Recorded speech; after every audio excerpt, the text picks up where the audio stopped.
आप सुन रहे हैं हेमंदा की कहानियाँ। आज की कहानी है पुरखों का घर। रक्षाबंधन के पहले दिन एक डॉक्टर साहिबा का फोन आता है कि मम्मी पापा आपके गेस्ट हाउस में आ रहे हैं। माँ का बर्थडे है ना, तो डेकोरेट भी कर दीजिएगा। लिखिएगा हैप्पी बर्थडे टू अम्मा जी। अम्मा जी सुनते ही लगा कि डॉक्टर साहिबा एक संस्कारवान परिवार से ही होंगी। गेस्ट आए श्रीमती वंदना अय्यर जी और श्री मुरलीधर अय्यर जी। अनुमान एकदम ठीक निकला। हमारे यहाँ रखी पुरातन वस्तुओं में उनका इंटरेस्ट देखा तो मुझे लगा कि नैनीताल में पर्वतीय स्थापत्य शैली के दर्शन इन्हें कराए जाएं।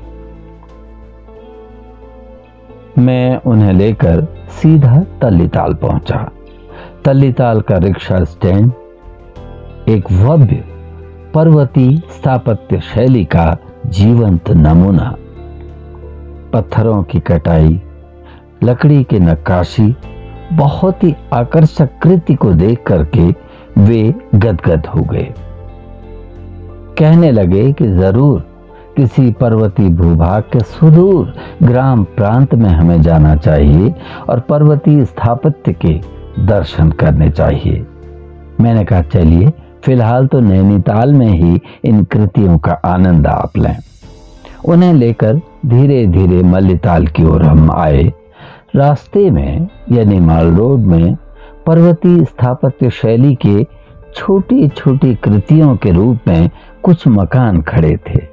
बस उन्हें देखकर वो कभी सेल्फी लेते, कभी फोटोग्राफ लेते, कभी एक एक पत्थर को छूकर स्पर्श करते, अनुभव करते और तारीफ करते हुए हम मल्लीताल की ओर बढ़ने लगे। मल्लीताल रिक्शा स्टैंड, फिर वही पर्वतीय स्थापत्य शैली के भव्य दर्शन और फिर हम और आगे बढ़ते गए। बीडी पांडे चिकित्सालय के समीप बाईं ओर काफी भीड़ थी। संभवतः जिला प्रशासन के कई अधिकारी कोई निरीक्षण के लिए वहां पर आए थे और कई रंगकर्मी भी उनके साथ वार्ता में व्यस्त थे।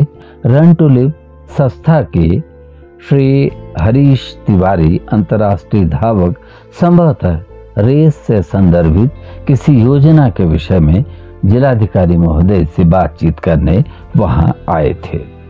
मैंने जिलाधिकारी महोदय से अभिवादन किया और बातचीत का क्रम प्रारंभ हो गया। मैंने पूछा, सर ये पहाड़ी स्थापत्य शैली को देखकर सभी लोग बहुत ही खुश हैं और क्या इसका उद्देश्य रहा कि यहाँ पर इस प्रकार का निर्माण? बीच में ही बोले जिलाधिकारी महोदय, अरे हम सभी पहाड़ी गांव से ही तो आते हैं। हमने तो वहां के कई गांवों को सिंक होते हुए भी देखा है, यानी समाप्त होते हुए देखा है। कल्पना कीजिए कैसे रहे होंगे उन दिनों वो लोग। पर्वतों में आवागमन के साधन नहीं हुए। फिर हमारे पुरखों ने उन दिनों उस वातावरण में कैसा चिंतन किया होगा कि वहीं पर उपलब्ध सामग्री का उपयोग किया होगा, उस पर प्रयोग किए होंगे और उसके बाद इतना सुंदर और आकर्षक सुविधाजनक भवन बनाए होंगे। पत्थरों की कटाई, लकड़ी में नक्काशी, ये सब उनके प्रयोग और अभ्यास के परिणाम रहे होंगे।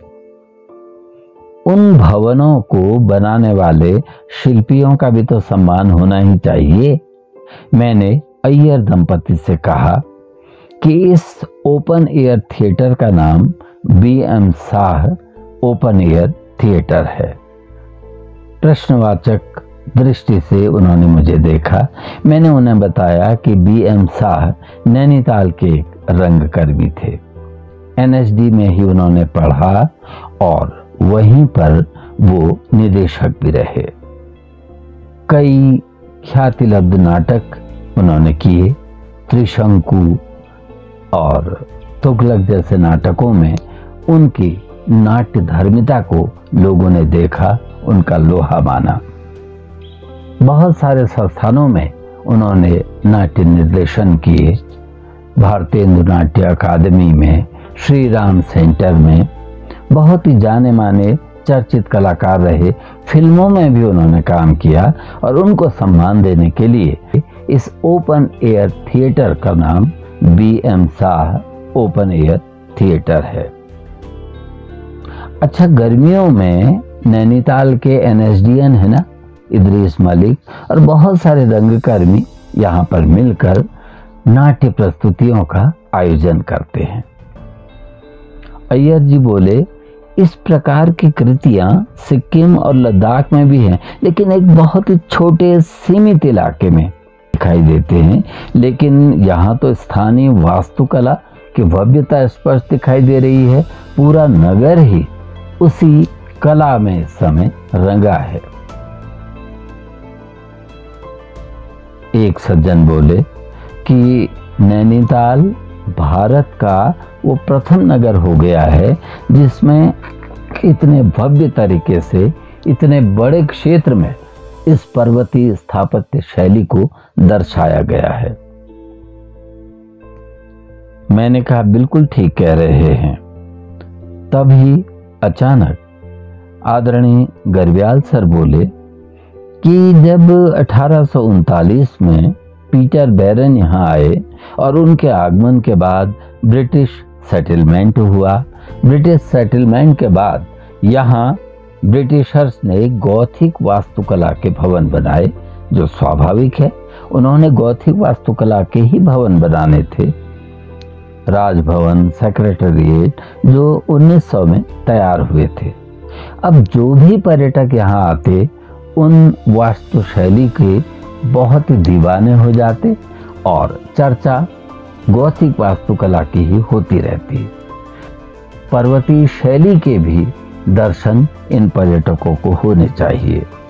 अब जो भी पर्यटक यहाँ आते हैं उनके द्वारा पर्वतीय वास्तुशैली को भी सम्मान मिलता है, जो मिलना ही चाहिए। यहाँ की स्थापत्य कला अखिल विश्व में चर्चित होनी ही चाहिए। जो लोग हमारे पहाड़ों के गांवों तक जाते हैं उन्हें तो निश्चित रूप से पर्वतीय स्थापत्य की जानकारी होती ही है, लेकिन केवल नैनीताल तक आने वाले पर्यटकों को भी यहाँ का परिचय मिले तो ये अच्छी बात है। इसके बाद हम खड़ी बाजार की ओर बढ़ने लगे। एक से पिलर्स, एक से होर्डिंग्स, एक से बोर्ड्स, पत्थरों की कटाई में सिमेट्री, यह सब कुछ देखने लायक थी। अय्यर जी बोले कि यूरोप की गलियों में भी विशेष प्रकार की सिमेट्री होती है। हर गली की अपनी विशेषता होती है। कहीं पत्थरों का रंग एक जैसा, कहीं आकार एक जैसा, कहीं सड़क की बनावट एक जैसी। हर गली की अपनी विशेषता होती है। तभी एक राहगीर बोले, अरे सर, रात में जब आप यहाँ आएंगे तो बंद शटर्स में जो पर्वतीय संस्कृति की झलक यहाँ पर देखने को मिलेगी वो अद्भुत दृश्य होता है। मैंने कहा, सर, जब आप अगली बार आएंगे तो हमारे राम सेवक सभा भवन के मैदान को भी पर्वतीय शैली से सौंदर्यीकृत देखेंगे। बड़ा बाजार, कचहरी, पार्किंग, बस स्टेशन आदि आदि में पर्वतीय स्थापत्य की झलक आपको देखने को मिलेगी। अब मैं अय्यर दंपति को लेकर अपने गांव खुरपाताल की ओर आ रहा था। उन्होंने पूछा, अच्छा वो सज्जन कौन थे? मैंने कहा, सर, हमारे जिलाधिकारी श्री DS गर्ब्याल जी थे। मिसेस वंदना बोली, कमाल है यहाँ के लोग, इतनी सादगी।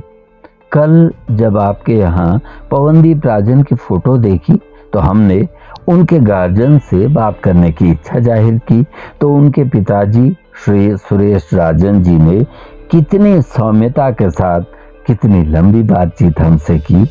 ये देवभूमि के लोग ही कर सकते हैं। वास्तव में ये देवभूमि है।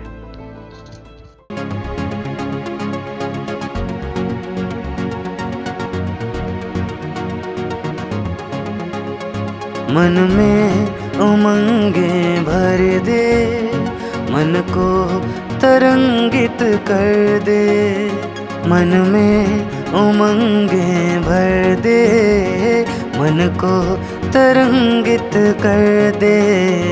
हे मंदा की कहानियाँ, हे मंदा की कहानियाँ, हे मंदा की कहानियाँ, हे मंदा की कहानियाँ, हे मंदा की कहानियाँ, हे मंदा की कहानियाँ, हे मंदा की कहानियाँ, हे मंदा की कहानियाँ।